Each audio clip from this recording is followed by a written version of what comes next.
Que ce soit nous qui soyons obligés de faire des essais pendant 2 ou 3 ans et de payer pour les erreurs des...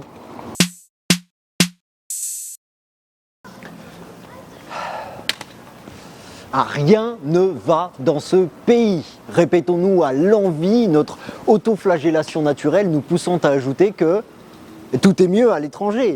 Parfois c'est vrai, mais parfois je me dis que l'incapacité ou stupidité est une qualité innée chez l'humain, répartie de manière égale sur toutes les nationalités, à tout niveau social ou au même titre que le bon sens cartésien.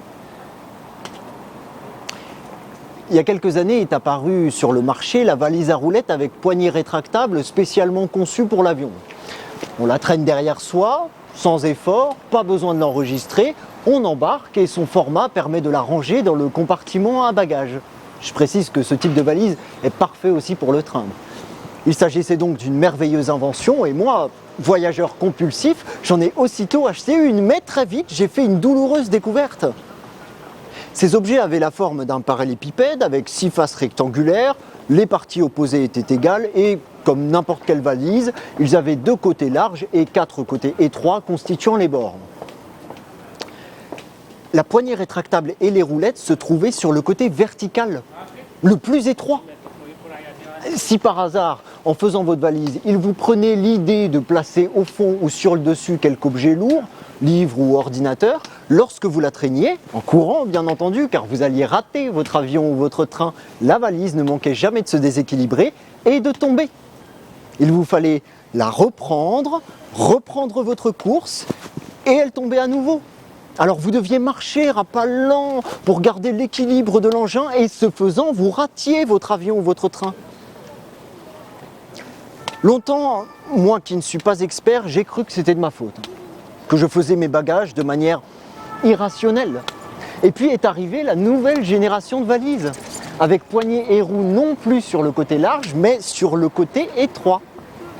Merveille des merveilles, la valise ne tombe plus, vous pouvez la remplir comme bon vous semble et vous ne ratez plus votre avion ou votre train.